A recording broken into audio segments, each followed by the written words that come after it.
Hello students, welcome to study masters. और आज हमारा जो नेक्स्ट लेक्चर है स्टार्ट करते हैं भारतीय कृषि।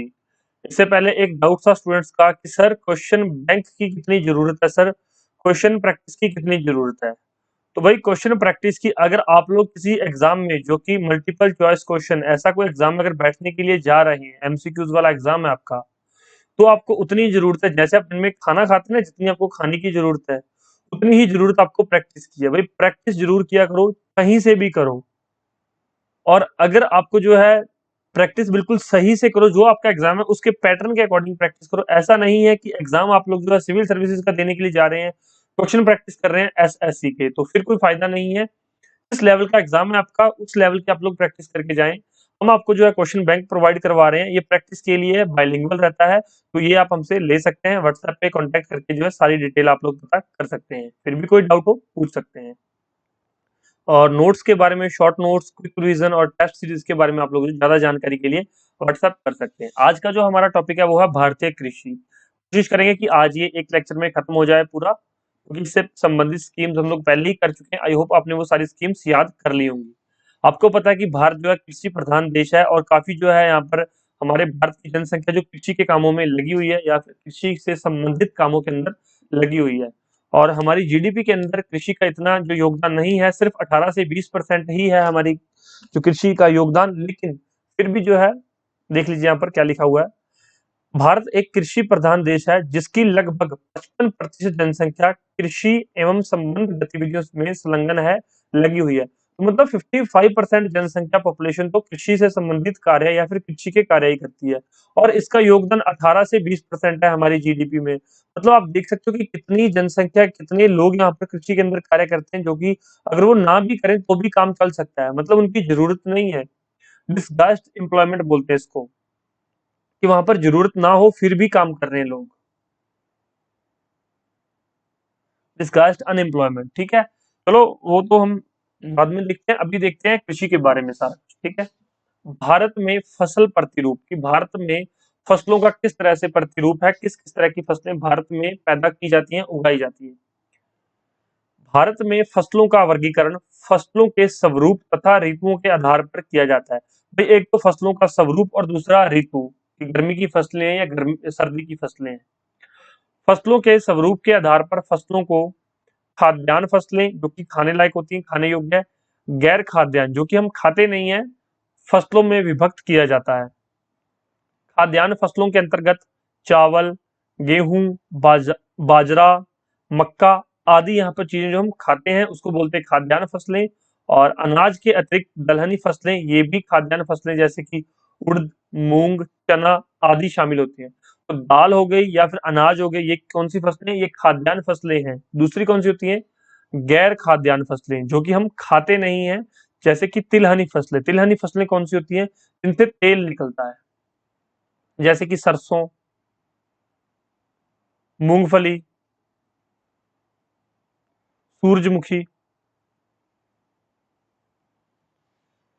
और इसके अलावा वाणिज्यिक फसलें जिसको कि बोलते हैं कमर्शियल क्रॉप्स, जैसे कि गन्ना, कपास, जूट, बागानी, जो कि बेचकर इनको जो है पैसे मिलते हैं, वो वाणिज्यिक फसलें होती है, कमर्शियल क्रॉप्स होती हैं, तो आदि शामिल की जाती है। तो अब समझ आ गया कि कौन कौन सी खाद्यान्न फसलें हैं, कौन सी गैर खाद्यान्न फसलें हैं।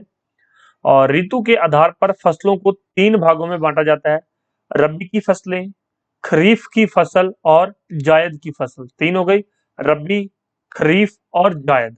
अब इनमें से क्वेश्चन किस तरह से बनते हैं, इंफॉर्मेशन हम लोगों ने देख ली। एक तो ये पूछ लेता है कि निम्नलिखित में से कौन सी वाणिज्यिक फसलें नहीं है।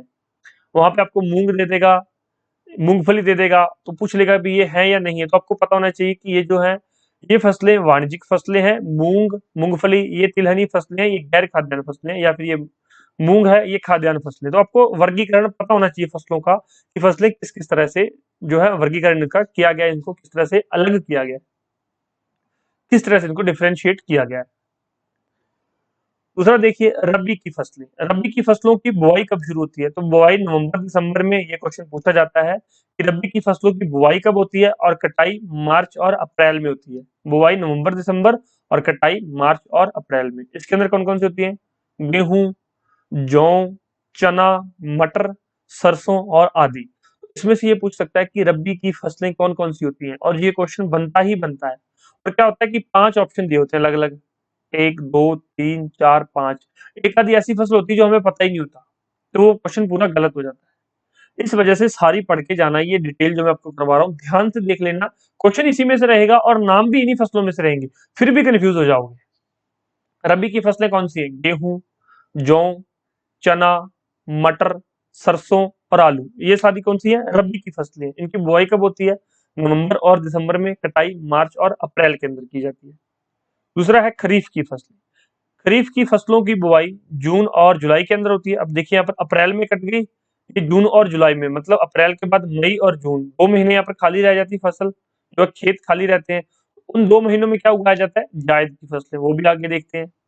तो खरीफ की फसलों की बुआई जून जुलाई तथा कटाई अक्टूबर या नवंबर में की जाती है। इनमें प्रमुख कौन सी है? ज्वार, बाजरा, मक्का, चावल, तिल, मूंगफली आदि प्रमुख खरीफ फसलें हैं। तो ये खरीफ की फसलें हैं, इनकी बुआई जून जुलाई और कटाई अक्टूबर और नवंबर में होती है, याद रहेगा आपको। उसके बाद होती है जायद की फसलें। जायद की फसलें, इसको ग्रीष्मकालीन फसलें भी कहा जाता है, ग्रीष्मकालीन की फसलें। इन फसलों को मार्च से जुलाई के मध्य पैदा किया जाता है, मतलब मार्च में बुआई की जाती है और जुलाई में इनको काट लिया जाता है।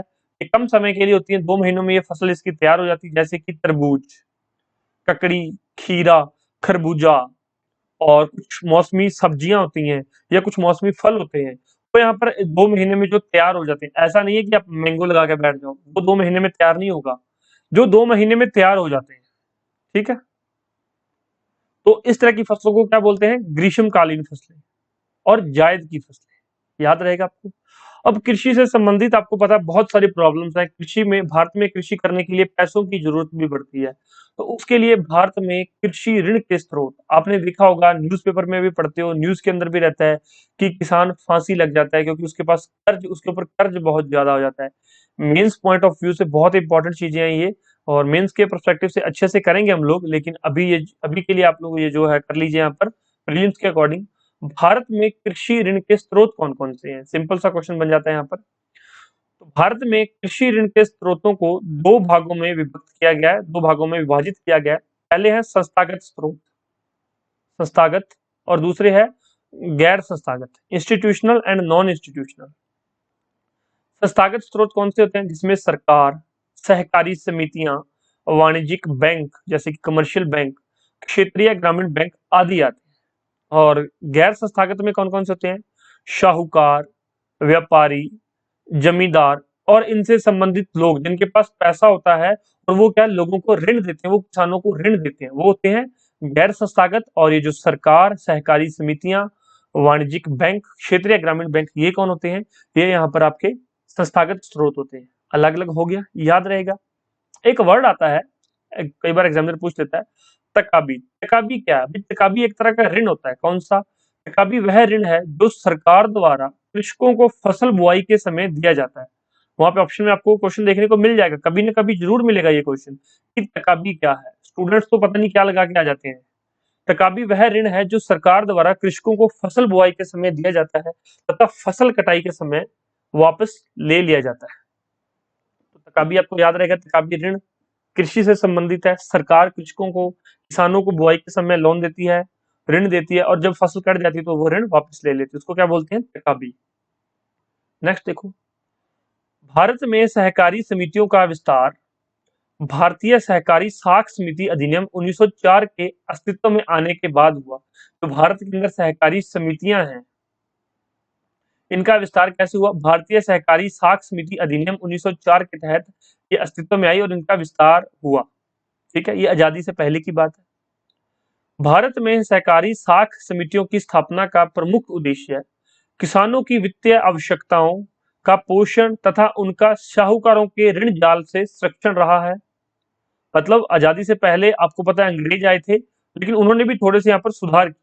भारत में सहकारी साख समितियों की स्थापना का प्रमुख उद्देश्य है किसानों की वित्तीय आवश्यकताओं। अब पता है किसान जो है लोन लेने के लिए शाहूकार के पास जाते थे, शाहूकार थोड़ा सा लोन, मतलब कि ज्यादा ब्याज, कम पैसे ज्यादा ब्याज पर दे देता था, और उसके बाद क्या है, जमीन हथिया लेता था। अब शाहूकार के पास जमीन आ गई है, लेकिन शाहूकार को खेती करनी तो नहीं आती, तो उसको आ गया तो वो पट्टे पे देगा या ठेके पे देगा। तो मतलब ये जमीन का मालिक तो बन गया, लेकिन इसको खेती करनी तो नहीं आती। तो सरकार का क्या उस समय क्या था मोटो कि जो जमीन है, जो खेत है, वो किसके पास रहे? जो खेत है वो किसानों के पास रहे। जो किसान है, जो एक्चुअल में किसान है, जो खेती करना जानता है, जो अन्न पैदा कर सकता है, उसी के पास रहे। इसलिए सरकार ये सब जो है चेंजेस लेके आ रही थी कि जो किसानों को शाहूकारों के ऋण जाल से बचाया जा सके और उनकी जमीनें जो है वो ना छीन सके। सहकारी साख समितियों द्वारा कृषकों को अल्पकालीन, मध्यकालीन और दीर्घकालीन ऋण उपलब्ध करवाया जाता है। जैसी उनकी जरूरत होती थी, उनकी जरूरतों के हिसाब से सहकारी साख समितियां जो है किसानों को ऋण उपलब्ध करवाती थी, ताकि वो जो है शाहूकारों के जो मतलब कि उस समय अमीर लोग थे उनके जाल से बच सके, उनके ऋण जाल में ना फंसे और उनकी जमीन को वो हथिया ना सके। इस तरह से चीजों को समझ के याद किया करो कि ये कारण क्यों है, ऐसा क्यों हुआ होगा, कब की बात हो रही है। बच्चे क्या करते हैं, 1904 बोल दिया, रटने बैठ जाते कि 1904 1904, लेकिन उस समय क्या कंडीशन थी, हिस्ट्री में क्या चल रहा था, थोड़ा सा याद होना चाहिए। थोड़ा सा मतलब बैकग्राउंड में इमेजिन किया करो चीजों को, फिर इससे क्या है अच्छा बैकग्राउंड बन जाता है और चीजें जो है लंबे समय के लिए याद रहती है, माइंड में स्टोर रहती है। भारत में सहकारी ऋण का ढांचा त्रिस्तरीय है। 3 स्तर का, 3 लेवल का जो ढांचा है, स्ट्रक्चर है। इसमें शीर्ष स्तर पर प्रत्येक राज्य में राज्य सहकारी बैंक, मतलब यहाँ पर जो है स्टेट का राज्य सहकारी बैंक होता है। जिला स्तर पर केंद्रीय जिला सहकारी बैंक तथा प्राथमिक स्तर पर कृषि साख समितियां होती हैं। तो भी अगर आपसे कोई पूछ ले कि राज्य के अंदर सबसे अपर या फिर शीर्ष पर कौन सा बैंक है, तो राज्य सहकारी बैंक होता है ऋण देने के मामले में।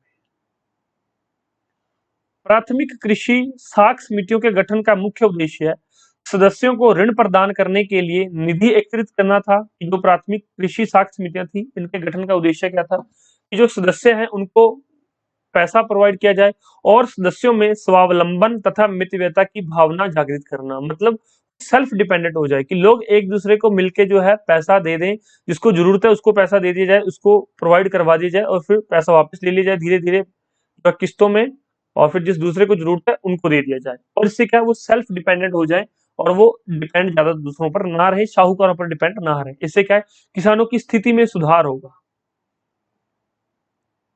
नेक्स्ट देखिए, जिला सहकारी बैंकों के कार्यों का निर्देशन, समन्वयन करने एवं ऋण सुविधाओं को उपलब्ध कराने के लिए राज्य सहकारी बैंक की स्थापना की जाती है। तो जिले का जो सहकारी बैंक है उसको निर्देशन करना और समन्वयन करना और ऋण सुविधाओं को उपलब्ध करवाने के लिए राज्य सहकारी बैंक की स्थापना की जाती है, जो कि राज्य का शीर्ष सहकारी बैंक होता है। अभी मैंने आपको बताया कि राज्य का शीर्ष सहकारी बैंक कौन सा होता है, राज्य सहकारी बैंक।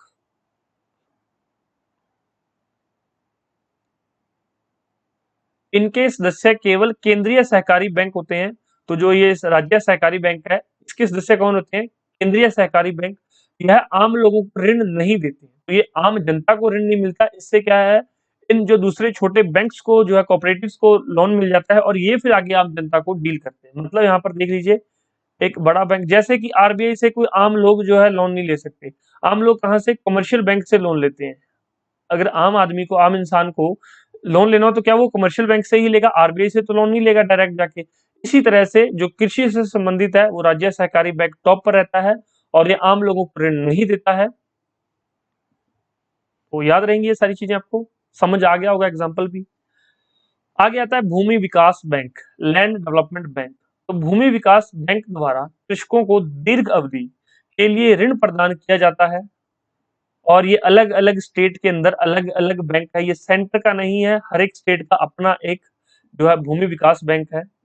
भूमि विकास बैंक की स्थापना का उद्देश्य है कृषकों को भूमि विकास कार्यों के लिए ऋण उपलब्ध कराना तथा पुराने ऋणों से मुक्ति दिलाना है। अगर उसने किसी शाहूकार से लोन लिया है, ऋण लिया है, तो वो भूमि विकास बैंक के पास जाएगा, कहेगा कि मेरे पास इतनी जमीन है, अपनी जमीन को गिरवे रख के उनके पास, हालांकि वो खेती कर सकता है उस जमीन पे, फसल उगा सकता है, लेकिन उसको डॉक्यूमेंट्स वहां पर सबमिट करवा के वहां से पैसा लेकर इस शाहूकार को पैसे वापस कर सकता है जो इसने ब्याज पर लिए थे।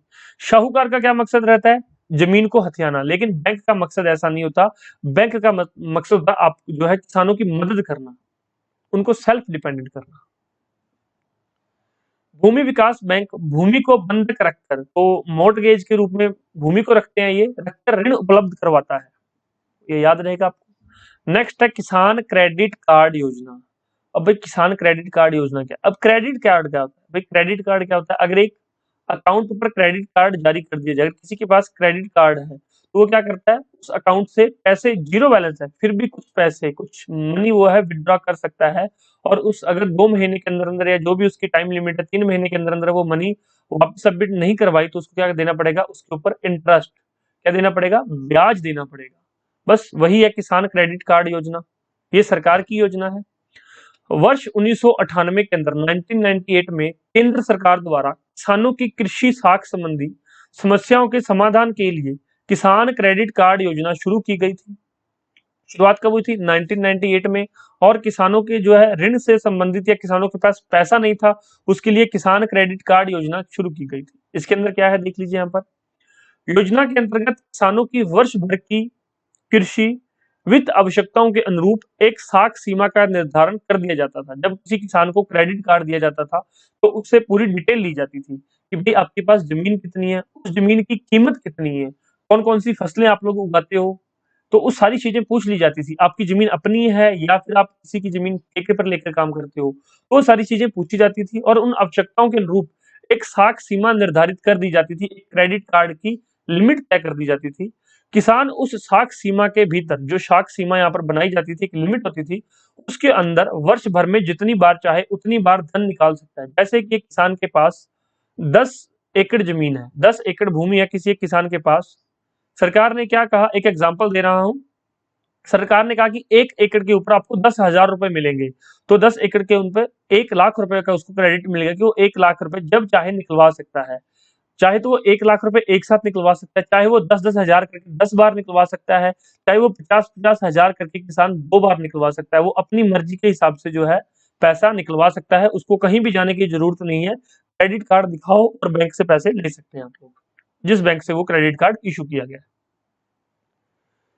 किसानों को केवल निकाले गए धन पर ही ब्याज भुगतान करना होगा। अब यहाँ पर क्या है, अब किसान ने क्या 50,000 रुपया निकाल लिया, 50,000 रुपया कितने महीनों के लिए? 3 महीनों के लिए निकाला। क्योंकि इसको एक टाइम लिमिट होती है कि 1 महीने के अंदर अंदर पैसा वापस कर दो तो आपको कोई ब्याज नहीं है, लेकिन उसके बाद अगले 2 महीनों की ब्याज आपको देनी पड़ेगी। तो फिर वो ये सिर्फ 2 महीनों की ब्याज ही किसान को देनी पड़ती थी, अदा करनी पड़ती थी। तो ये बहुत अच्छी स्कीम थी किसानों के लिए। और एक यहाँ से इंपॉर्टेंट क्वेश्चन बनता है, कृषिगत उपजों के अधिकतम उत्पादन वाले राज्य। कई बार जो है एग्जाम में ये क्वेश्चन पूछा जाता है, या तो डायरेक्ट पूछ लेता है कि इस राज्य में कौन सी फसल ज्यादा उत्पन्न होती है, उत्पादित होती है, या फिर निम्नलिखित में से मिलान करें कि भाई चावल में कौन सा राज्य टॉप पर है, गेहूं में कौन सा राज्य टॉप पर है, मोटे अनाज का कौन सा राज्य टॉप पर है, या कौन सा अधिकतम उत्पादन करता है। तो देख लीजिए यहाँ पर सबसे पहली फसल है चावल। यहाँ पर फसल या उनका समूह दे रखा है। सबसे पहली फसल चावल। चावल कहाँ पर उगाई जाती है? इस साइड राज्य दे रखा है। तो चावल सबसे ज्यादा पश्चिम बंगाल के अंदर उगाए जाते हैं, टॉप पर है पश्चिम बंगाल। ये पूछा जाता है क्वेश्चन में और पूछा भी गया है। गेहूं, गेहूं किस राज्य में सबसे ज्यादा उत्पादित होता है? उत्तर प्रदेश के अंदर। नेक्स्ट है मक्का। मक्का कर्नाटक के अंदर सबसे ज्यादा उत्पादित होता है, कर्नाटक। तो याद रखना, चावल पश्चिम बंगाल, गेहूं उत्तर प्रदेश, हरियाणा पंजाब मत टिक करना। गेहूं सबसे ज्यादा उत्तर प्रदेश में ही उत्पादित होता है क्योंकि इसका जो है एरिया बहुत ज्यादा है। और मक्का कर्नाटक के अंदर। मोटे अनाज, पानी की कमी राजस्थान में, तो राजस्थान में कौन से मोटे अनाज पैदा होते हैं? मोटे अनाज आपको पता होगा कौन कौन से होते हैं। दालें कहां पर होती है सबसे ज्यादा? राजस्थान में। कुल खाद्यान्न उत्तर प्रदेश में, जितने भी खाद्यान्न हैं, खाद्यान्न पदार्थ हैं, वो सबसे ज्यादा कहां पर होते हैं? उत्तर प्रदेश में। दालें राजस्थान में, मोटे अनाज राजस्थान में, मक्का कर्नाटक के अंदर सबसे ज्यादा उत्पादित होता है, गेहूं उत्तर प्रदेश में और चावल पश्चिम बंगाल में। मूंगफली कहां पर होती है सबसे ज्यादा? गुजरात के अंदर। अच्छा, किसी को यह पता है कि मूंगफली धरती के ऊपर लगती है या जड़ों में लगती है? कमेंट करके बता देना। वैसे तो पता ही होगा आप सभी को, कईयों को नहीं भी पता होगा कि मूंगफली जड़ों में लगती है या ऊपर लगती है। नेक्स्ट है रैपसीड या फिर सरसों, राजस्थान में सबसे ज्यादा उत्पादित होती है। और ये याद रखने की जरूरत नहीं है परसेंटेज, क्योंकि ये हर साल बढ़ता घटता रहता है, लेकिन ये जो टॉप राज्य है मोस्टली ये टॉप ही रहते हैं क्योंकि इनकी जलवायु इस तरह से है, इसमें यही फसलें होती हैं। सोयाबीन मध्य प्रदेश के अंदर, बहुत बार पूछा गया क्वेश्चन है, सोयाबीन सबसे ज्यादा कहाँ उत्पादित होता है? मध्य प्रदेश के अंदर। सूरजमुखी सबसे ज्यादा कहाँ उत्पादित होती है? कर्नाटक के अंदर। कुल तिलहन कहाँ पर होते हैं? राजस्थान के अंदर। कुल खाद्यान्न कहाँ पर होते हैं? उत्तर प्रदेश के अंदर। और कुल तिलहन राजस्थान के अंदर। गन्ना सबसे ज्यादा कहाँ उत्पादित होता है? उत्तर प्रदेश में। कपास सबसे ज्यादा कहाँ उत्पादित होती है? गुजरात में। जूट और मेस्ता सबसे ज्यादा कहाँ उत्पादित होता है? पश्चिम बंगाल में। और अब एक मेरा क्वेश्चन, चाय सबसे ज्यादा कहाँ उत्पादित होती है? चाय, आप लोग मुझे बताएंगे चाय सबसे ज्यादा कहाँ उत्पादित होती है? आप लोग मुझे जरूर बताएं। ठीक है। और एक एक नहीं, दो बार पढ़ लेना, एक क्वेश्चन आपको पक्का एग्जाम में से मिल जाएगा। मैं फिर से रिवाइज करवा देता हूँ कि चावल पश्चिम बंगाल में सबसे ज्यादा उत्पादित होते हैं, गेहूं उत्तर प्रदेश के अंदर, मक्का कर्नाटक के अंदर, मोटे अनाज राजस्थान में, दालें राजस्थान में, कुल खाद्यान्न उत्तर प्रदेश में, मूंगफली गुजरात के अंदर, रैपसीड व सरसों राजस्थान में, सोयाबीन मध्य प्रदेश के अंदर, सूरजमुखी कर्नाटक के अंदर, कुल तिलहन राजस्थान के अंदर, गन्ना उत्तर प्रदेश के अंदर, कपास गुजरात के अंदर, जूट और मेस्ता पश्चिम बंगाल के अंदर। तो पश्चिम बंगाल से संबंधित तीन चीजें हैं, चावल, जूट और मेस्ता। गुजरात से दो चीजें संबंधित हैं, कपास और मूंगफली। राजस्थान से सरसों, दालें और मोटे अनाज तीन चीजें संबंधित हैं। सोयाबीन मध्य प्रदेश से संबंधित है। और उत्तर प्रदेश से संबंधित कुल खाद्यान्न, गेहूं और गन्ना। कर्नाटक से सूरजमुखी, और एक क्या था यहाँ पर, कर्नाटक एक ऊपर था, मक्का। ये दो चीजें आई होप अब तक तो याद हो चुकी होंगी, मैंने दो तीन बार रिपीट करवा दिया है। अब भाई भारत में हरित क्रांति, ये बहुत ही इंपॉर्टेंट टॉपिक है और बहुत ही कंट्रोवर्शियल टॉपिक है। अब हरित क्रांति पॉइंट टू भी 2.0 भी आ गया है। और हरित क्रांति से मेंस में क्वेश्चन बनने के काफी चांसेस रहते हैं। इससे काफी स्टेट्स को फायदा तो हुआ है, लेकिन इससे क्या हुआ है, स्टेट्स में डिस्पैरिटी, स्टेट्स में बहुत ज्यादा विषमता आ गई है। जिन स्टेट्स में हरित क्रांति का लाभ हुआ, उससे तो क्या हुआ, लोग बहुत अमीर हो गए, लेकिन दूसरी जगह जहां पर हरित क्रांति नहीं पहुंची, वहां पर किसान गरीब ही रह गए। तो यहाँ पर मेंस में क्वेश्चन बन जाता है, वो डिस्कस करेंगे बाद में आपसे। भारत में हरित क्रांति 1960 के दशक में परंपरागत कृषि के स्थान पर वैज्ञानिक कृषि अपनाने की प्रक्रिया शुरू हुई थी। वही 1960 के दशक में परंपरागत कृषि के स्थान पर वैज्ञानिक कृषि अपनाने की प्रक्रिया जो है शुरू कर दी गई थी। ठीक है। और अगर हरित क्रांति की शुरुआत पूछी जाए तो कहां से की गई थी? ये उत्तराखंड से। उत्तराखंड के अंदर एक यूनिवर्सिटी है, उस यूनिवर्सिटी से हरित क्रांति की शुरुआत हुई थी। वहां पे सबसे पहले बीज वहां पर जो है वहां पर विकसित किए गए थे भारत में। ठीक है। फलत वर्ष 1966-67 से कृषि क्षेत्र में नए तकनीकी परिवर्तन का दौर शुरू हुआ, जिसे कृषिगत विकास की नई व्यू रचना अथवा हरित क्रांति की संज्ञा दी गई। तो भाई 60 के दशक में परंपरागत कृषि के स्थान पर वैज्ञानिक कृषि अपनाने की प्रक्रिया शुरू हो गई। और 66-67 में जब मैंने आपको 5 ईयर प्लान करा रहा था, मैंने आपको बताया था कि इस समय हरित क्रांति की शुरुआत हो चुकी है। तो आप लोग मुझे बताइए कि किस 5 ईयर प्लान के अंदर हरित क्रांति की शुरुआत हुई है? तो कृषि क्षेत्र में एक नए तकनीकी परिवर्तन आया, वहां पर जो है हरित क्रांति की शुरुआत हो गई। उसके अंदर हुआ क्या क्या, वो आगे डिस्कस करेंगे। विश्व में हरित क्रांति के जन्मदाता, नोबेल पुरस्कार जो विजेता हैं, प्रोफेसर नॉर्मन बोरलॉग या फिर डॉक्टर नॉर्मन बोरलॉग। ये जो है विश्व में हरित क्रांति के जन्मदाता। और भारत में हरित क्रांति के जन्मदाता कौन है? M S Swaminathan. M S Swaminathan Bharat में हरित क्रांति के जनक। ये क्वेश्चन भी पूछ लिया जाता है। हरित क्रांति के अंदर क्या हुआ भाई, सीड्स इस तरह से बनाए गए जो कि सूखे में, कम पानी में भी उग सकते थे। लेकिन वो क्या था, इस तरह के सीड्स भी उत्पन्न किए गए जो कि फर्टिलाइजर लेकर, फर्टिलाइजर से फर्टिलाइजर्स का प्रयोग करके कम, जो भी पहले क्या था, कोई एक एरिया था, उस एरिया पे कम प्रोडक्शन होती थी, फर्टिलाइजर्स का यूज किया कुछ, वो जो ग्रीन यहाँ पर हरित क्रांति के तहत जो बीज बनाए गए वो यहाँ पर बो दिए गए। तो उन्होंने क्या, उनकी जड़ें लंबी होने लगी और वो धरती से ही पानी खींचने लगे। मतलब पानी उनको ज्यादा चाहिए था और फर्टिलाइजर्स उनको मिलने लगे, तो वो प्रोडक्शन बढ़ गई। तो हरित क्रांति से क्या हुआ, प्रोडक्शन बढ़ गई, ज्यादा वहां पर फसल होने लगी। और एक क्वेश्चन मैंने आपको करवाया भी था शायद, कि हरित क्रांति से जो फसलों में पानी की खपत बढ़ गई या कम होगी? तो भाई हरित क्रांति के साथ जो बीज उत्पन्न किए गए थे, उनसे पानी की जो है खपत वो बढ़ गई थी, कम नहीं हुई थी। बच्चे क्या करते हैं, सोचते कि शायद कम पानी से भी अच्छे से उनको फायदा हुआ, लेकिन नहीं, पानी ज्यादा ही चाहिए था। हरित क्रांति का सबसे बड़ा मतलब कि नुकसान ये था कि उसने धरती से पानी का जो है, फसल ने पानी ज्यादा खींचना शुरू कर दिया, उनकी जड़ें लंबी होने लगी और वह धरती से ज्यादा पानी खींचने लगी। इससे क्या है, सूखे की प्रॉब्लम बहुत बढ़ गई।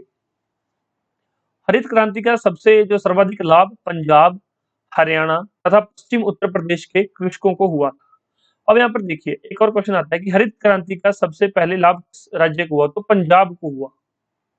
हरियाणा तो भी बाद में बना 1966 में। तो हरित क्रांति का सर्वाधिक लाभ पंजाब से शुरू हुआ, सबसे शुरुआत पहले पंजाब से हुई थी।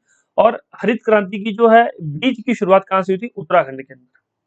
वो याद रहेगा, पंजाब याद रहेगा, हरियाणा तथा पश्चिमी उत्तर प्रदेश। तो ये 3 राज्य हैं जिनको सबसे ज्यादा फायदा हुआ, क्योंकि यहाँ पर प्लेन एरिया था, यहाँ पर पानी भी उपलब्ध था और इनको जो है ये इस तरह के बीज मिल गए हरित क्रांति वाले, जो कि ज्यादा पैदावार दे सकते थे। इन्होंने फर्टिलाइजर का बहुत ज्यादा प्रयोग किया, तो ये राज्य तो बहुत ज्यादा अमीर हो गए। दूसरी तरफ राजस्थान या जो नॉर्थ ईस्ट स्टेट थी, जहाँ पर जो है इस तरह की कृषि होती ही नहीं है, जो गेहूं के अनाज ये होते ही नहीं वहां पर, तो उनको कोई फायदा नहीं हुआ ग्रीन रेवोल्यूशन से। तो ये मेंस में क्वेश्चन बनता ही बनता है, करवाएंगे आपको। नेक्स्ट देखिए, न्यूनतम समर्थन मूल्य।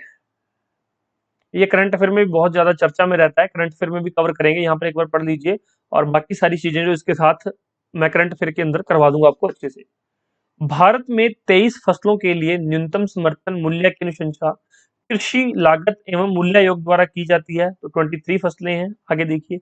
जबकि अन्य 2 फसलों के साथ केंद्र सरकार टोटल 25 कृषि फसलों पर न्यूनतम समर्थन मूल्य घोषित करती रहती है। और ये तो हो गई बात कि 25 फसलें हैं जहां पर न्यूनतम समर्थन मूल्य, मतलब कि मिनिमम सपोर्ट प्राइस, जो कि एमएसपी कहते हैं शॉर्ट में आप लोग, इसके बारे में सरकार जो है घोषित करती है।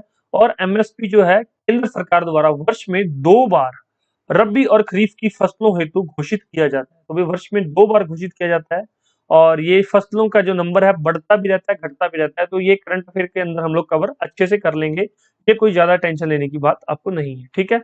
मतलब ये जरूर याद रखना कि वर्ष में 2 बार जो है न्यूनतम समर्थन मूल्य, एक बार रबी की फसलों हेतु और एक बार खरीफ की फसलों हेतु जो है न्यूनतम समर्थन मूल्य केंद्र सरकार द्वारा घोषित किया जाता है, इसकी घोषणा की जाती है।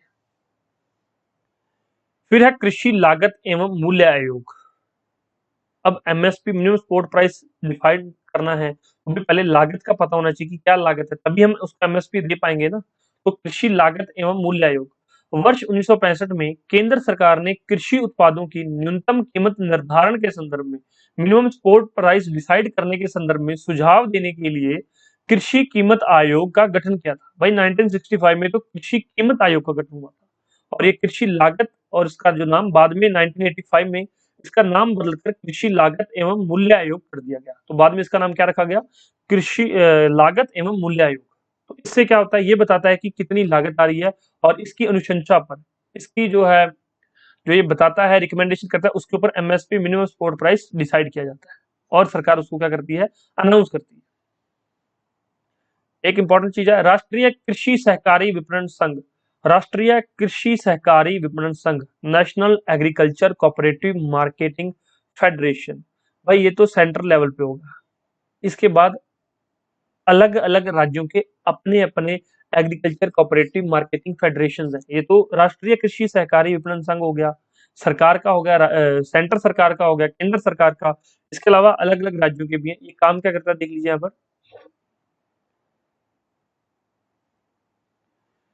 राष्ट्रीय कृषि सहकारी विपणन संघ की स्थापना 2 अक्टूबर 1958 को हुई थी।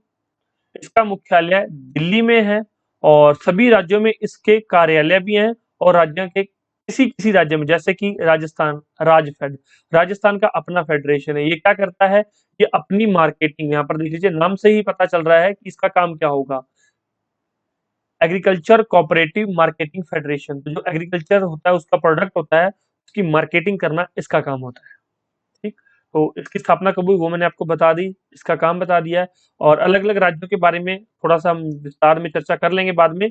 इसके बाद हम लोग जो है पॉलिसीज, इकोनॉमिक पॉलिसीज है, औद्योगिक नीति है, ये हम नेक्स्ट लेक्चर में डिस्कस करेंगे। और जितनी भी औद्योगिक नीतियां आई हैं आज तक, सारी हम पॉलिसीज सारी अच्छे से डिस्कस करेंगे। तो ये लेक्चर यहीं तक था। कोई डाउट हो तो पूछ लीजिए, और क्वेश्चन की प्रैक्टिस जरूर करना। क्वेश्चन बैंक आपको जो है प्रोवाइड किया गया है, और किसी ने नहीं लिया तो वो 9896160956 पर जो है कांटेक्ट करके व्हाट्सएप पर जो है क्वेश्चन बैंक ले सकता है। और प्रैक्टिस जरूर करना, पढ़ने का फायदा तभी है जब आप प्रैक्टिस करो, ठीक है। थैंक यू सो मच, मिलते हैं नेक्स्ट लेक्चर में, धन्यवाद।